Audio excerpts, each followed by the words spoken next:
Срыв переговоров, из Ирана прозвучали угрозы лично Дональду Трампу.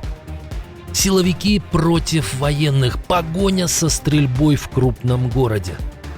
Шокирующие масштабы потерь на фронте. В РФ озвучили впечатляющие цифры, а Валерий Герасимов уличен во лжи. Именем Трампа часть какой страны предложили переименовать в честь президента США? У иранцев появились конкуренты. Кто еще занялся рэкетом в Ормузском проливе? Новый оборот в громком деле. Бывший замглавы офиса президента арестован. В бой идут и старики, где хотят поставить под ружье 70-летних. Гоголю не снилось. В России выявили невменяемого депутата. У него есть справка. Об этих и других событиях к утру среды 22 апреля. Главное, о чем говорят и что скрывают. Нехта по фактам и без шума. Переговоры на фоне угроз. По данным Associated Press, США и Иран подтвердили участие в новой встрече в Исламабаде. Делегации должны возглавить американский вице-президент Джей Ди Венс и спикер парламента Исламской Республики Мохаммад Багер Галибаф. Но параллельно звучат угрозы. Глава идеологической и политической организации правоохранительных органов Ирана Али Ширази заявил, что Дональд Трамп совершил поступок, на который не осмелился бы ни один другой президент США, отдав приказ об убийстве Аятоллы Хаминеи. Его слова цитирует оппозиционный ресурс Iran International. «Ты убил нашего имама. Знаешь, какое наказание полагается за убийство имама? Тебя разорвут на куски перед силами сопротивления». Дональд Трамп, в свою очередь, обвинил режим в многократных нарушениях перемирия, а председатель Объединенного комитета начальников штабов американской армии генерал Дэн Кейн заявил о готовности возобновить масштабные удары в любой момент. Спустя всего несколько дней после стрельбы на улицах Киева стреляли уже в другом крупном городе Украины, но в этот раз обошлось без жертв, но с массовыми задержаниями. В Одессе силовики взяли под стражу большую группу военнослужащих. Речь идет о сотрудниках ТЦК, одного из районов города.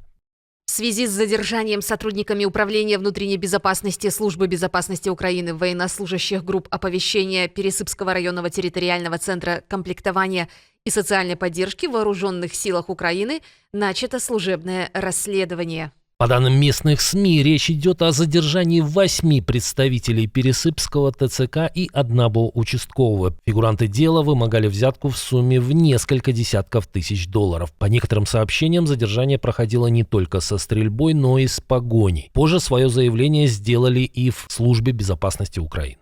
Фигуранты вымогали деньги у людей. В случае отказа применяли насилие и угрожали потерпевшим отправить их штурмовиками на передовую в ускоренном режиме. Согласно материалам дела, выбивание средств происходило прямо в служебном мультивене ТЦК, в который потерпевших затаскивали силой.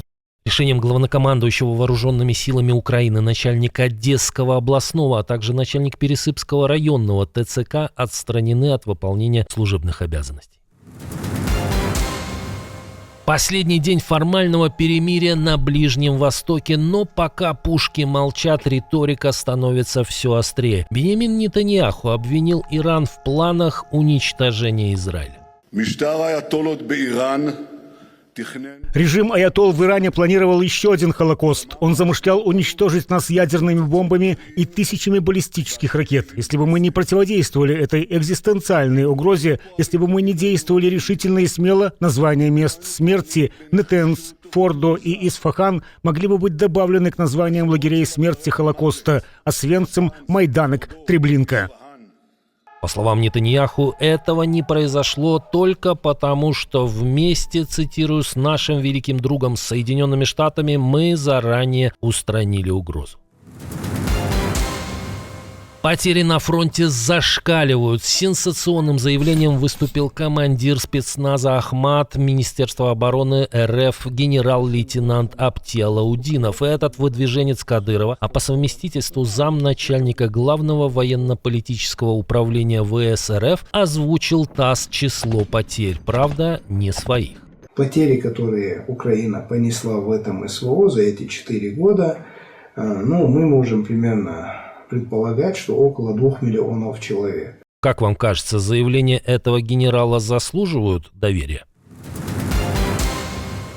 А вот другого российского военачальника, главу Генштаба Валерия Герасимова, который тоже сделал громкое заявление о полном контроле над Луганщиной, уже опровергли. В ВСУ заявили, что продолжают удерживать позиции сразу в нескольких населенных пунктах области. Надежда, Новоегоровка и район Грековки остаются украинскими, это Луганская область. Поэтому российские утверждения не являются действительными. Накануне Герасимов заявил о полном так называемом освобождении так называемой ЛНР. И это уже 5-е такое заявление с 2022 года, так что насмешками это прокомментировали даже российские военкоры.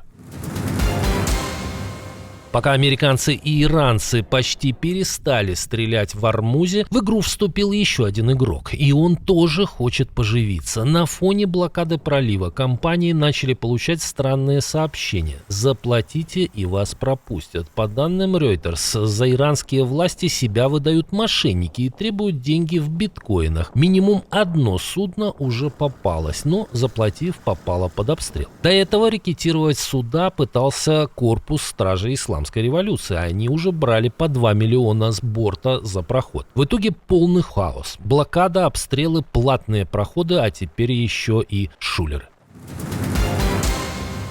Украина предложила неожиданный ход на переговорах. По данным The New York Times, украинские переговорщики предложили США назвать часть Донбасса в честь Дональда Трампа. Речь о территориях, которые пытается захватить Россия. Название Донниленд. По словам 3 источников, знакомых с ходом переговоров, когда украинский переговорщик впервые упомянул этот термин, отчасти в шутку, это было сделано в рамках попытки убедить администрацию Трампа более решительно противостоять территориальным претензиям России. Переговорщики также выдвинули идею о том, что Совет мира Дональда Трампа мог бы играть роль в управлении этим районом. Как отмечают авторы публикации, такое предложение хорошо отражает нынешнюю глобальную реальность. В ней правительствам различных стран приходится апеллировать к самолюбию хозяина Белого дома. Дело пахнет керосином, вернее его скорым отсутствием. В Европейской комиссии уже обсуждают перераспределение авиационного топлива внутри ЕС. Причина – риски дефицита из-за войны с Ираном и проблем в Ормузском проливе. До 40% керосина Европа импортирует, и значительная часть шла через этот маршрут. Первые последствия уже есть. Шведская компания КЛМ отменяет около 80 рейсов из-за роста цен. В Брюсселе хотят перераспределять топливо, искать альтернативные поставки и даже временно менять правила для авиакомпаний. Так ситуацию описало агентство Bloomberg со ссылкой на анонимные источники. После этого с комментарием пришлось выступить представителю Еврокомиссии. И на сегодняшний день у нас нет никаких признаков того, что в ближайшие недели или месяцы произойдут массовые отмены рейсов в авиационном секторе. В то же время еврокомиссар по транспорту признал, что в долгосрочной перспективе конфликт на Ближнем Востоке грозит самыми серьезными последствиями. Без возвращения к постоянной свободе судоходства последствия будут катастрофическими не только для Европы, но и для всего мира. Похоже, любителям дешевых авиапутешествий нужно в ближайшие месяцы задуматься над альтернативой. Новый оборот в громком деле. Высший антикоррупционный суд Украины арестовал бывшего заместителя главы Офиса президента и его родственника. Имена не называются, но можно сделать вывод, что речь идет о Ростиславе Шурме и его брате. Фигурантов подозревают в хищении средств по зеленому тарифу на оккупированной части Запорожской области. Подозрения объявили еще в январе. Сейчас суд избрал меру – содержание под стражей после задержания. Но арест заочный. Оба подозреваемых проживают за границей. Ростислав Шурма занимал должность заместителя руководителя Офиса президента Украины в 2021-2024 годах. Под ружье в 70 лет такие планы вынашивают в одной из стран НАТО. В Германии обсуждают повышение возраста резервистов. Новый их начальник Бастиан Эрнст предлагает поднять планку с 65 до 70 лет. Причина простая. Люди в Европе теперь дольше остаются работоспособными. Мы не можем тратить ресурсы людей, имеющих жизненный и профессиональный опыт. И если мы жалуемся на нехватку молодых кадров, то нам следует также принять меры на другом конце возрастной пирамиды. Но дело не только в возрасте. Эрнст также требует убрать право работодателей блокировать участие резервистов в учениях. Сейчас система добровольная, и это самое слабое место. Начальство может просто не отпустить резервиста на сборы с работы.